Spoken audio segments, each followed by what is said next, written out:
Dalam pekerjaan yang kita lakukan bertentangan dengan akidah, mana yang lebih kita dahulukan? Mengingat dalam tugas hanya satu tekanan, adanya suatu tekanan. Ini berat juga ya. Terkadang ada tugas yang bertentangan dengan akidah kita. Saya tidak tahu contohnya seperti apa ya.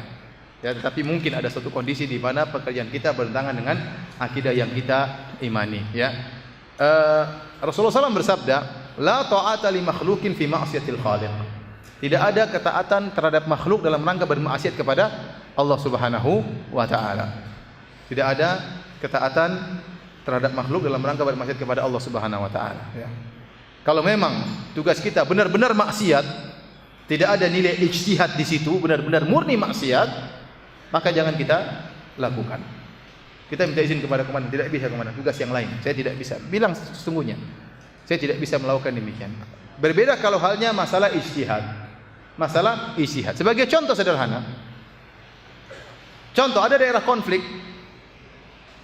Daerah konflik kemudian terjadi perang di antara ada keributan antara misalnya satu agama dengan agama yang lain. Contohnya, kita ditugaskan di sana. Kemudian ternyata ada acara non muslim.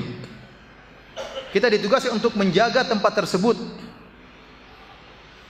Jangan sampai terjadi pertumpahan darah. Maka kita jaga, jangan sampai ada yang ganggu. Dalam hal seperti ini, ya, ini perkara ijtihadiyah. Ya. Kita bukan sedang menjaga tempat tersebut karena kita mengagungkan kesyirikan yang dilakukan. Tapi kita menjaga tempat tersebut dalam rangka untuk menghindarkan terjadinya, ya, penyerangan yang dilakukan oleh orang-orang Islam yang bodoh misalnya, yang kemudian menyerang tidak pada tempatnya. Contoh seperti kemarin ada ngebom di gereja. Di kemarin di mana? Di Sulawesi ya, Samarinda, di Samarinda ya, ada bom di sana. Seandainya saya jadi polisi, saya ditugaskan, wahai Firanda jaga itu, kayaknya sepertinya mau dibom. Ya saya berjaga karena tidak boleh ngebom gereja memang. Dalam syariat Islam tidak boleh ngebom apa? Gereja. Maka saya ditugaskan bukan karena saya mendukung isi dalam gereja tersebut, tidak, karena memang saya sedang menjalankan syariat, gereja tidak boleh dibom. Dalam syariat Islam tidak boleh. Dalam perang saja tidak boleh. Rasulullah SAW melarang untuk menghancurkan tempat-tempat ibadah.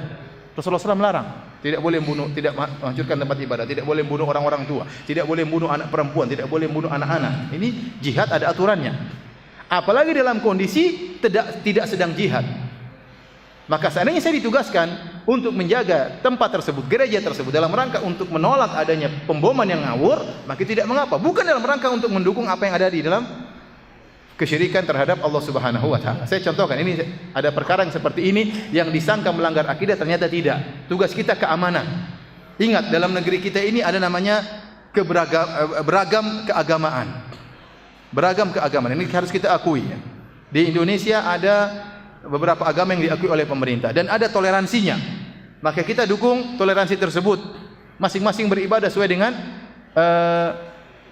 keyakinannya, tidak mengganggu yang lainnya. Dan ini aturan pemerintah dan kita junjung aturan tersebut. Dan ini mirip seperti kondisi Nabi SAW di awal Islam. Waktu Rasulullah SAW pertama kali datang di kota Madinah, Rasulullah SAW mendapati penduduk kota Madinah penduduk yang heterogen. Bukan cuma umat Islam saja.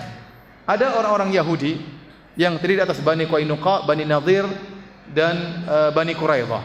3 suku Yahudi besar tinggal di kota Madinah. Kemudian ada juga orang-orang Islam, suku Aus dan suku Khazraj. Dan juga ada misalnya orang-orang musyrikin yang belum masuk Islam. Maka Rasulullah SAW masuk dalam suatu kota terdiri atas masyarakat yang heterogen, agamanya berbeda-beda. Ada musyrikin, ada Yahudi, ada Muslim. Maka bagaimana Nabi SAW menghadapi heterogen tersebut? Rasulullah SAW tidak serta-merta langsung membuat negara Islam, tapi ada tahapannya. Di antaranya di awal-awal Rasulullah SAW menghadapi heterogen tersebut, Rasulullah SAW membuat wathiqah yang dikenal dengan Wathiqatul Madinah, yang disebut dengan perjanjian kota Madinah, yang ditandatangani oleh seluruh penduduk kota Madinah sebagai warga negara kota Madinah. Di antara isi dari perjanjian tersebut atau piagam Madinah tersebut, isinya bahwasanya seluruh penduduk kota Madinah, baik Yahudi maupun Muslimin, bekerja sama untuk membela kota Madinah kalau ada serangan dari luar. Kalau ada serangan dari luar. Dan saya katakan, ya, kondisi di awal Islam, di awal kota Madinah, pendirian kota Madinah bisa jadi agak mirip dengan kondisi kita sekarang. Kita sekarang bukan negara Islam dalam artian seluruh aturannya aturan Islam, tidak. Ya, banyak aturan Islam sudah dijalankan dan masih banyak juga yang belum, ya. Oleh karenanya sementara di negara kita terdiri atas berbagai macam agama dan ada aturan negara yang aturan tersebut dibuat untuk kemaslahatan. Dibuat untuk kemaslahatan, di antaranya seperti aturan toleransi di antara agama-agama yang ada. Tetapi tidak boleh toleransi kebablasan yang akhirnya lompat pagar masuk ke dalam area agama yang lain. Itu tidak boleh. Tapi selama toleransi tersebut sesuai dengan aturan, maka kita sebagai petugas, misalnya polisi atau tentara, ya, ditugaskan untuk menjaga toleransi tersebut, maka ini tidak mengapa. Ini tidak mengapa. Wallahu alam bishawab. Jadi sekali lagi, tidak ada ketaatan kepada makhluk. Kalau pimpin bilang begini, misalnya kamu jangan sholat, ya jangan ditaati. Saya sholat meskipun dipukulin, saya tetap sholat. Ya, kamu tidak usah sholat. Tapi kalau pimpin bilang mengatakan sekarang kamu jangan sholat sekarang, nanti jamak, sekarang lagi rame, ya sudah tidak apa-apa, masih bisa dijamak kan? Jamak ya. Kalau nggak boleh jamak lagi, mending saya tidak usah jadi polisi. Kalau begitu caranya. Ya, atau kita laporkan kepada atasan, mungkin ada polisi yang lain yang beragama, kita jelaskan kenapa dia atur-atur sholat saya. Sholat cuma sebentar. Ya. Kan bisa dijamak ya, bisa bergantian yang lain. Intinya selama tidak melanggar dengan aturan Allah dengan pelanggaran yang jelas, maka terutama dalam masalah-masalah ranah ijtihadiyah, ya, maka kita masih bisa taat. Tapi kalau sudah benar-benar melanggar, maka tidak boleh kita taat kepada siapapun dia.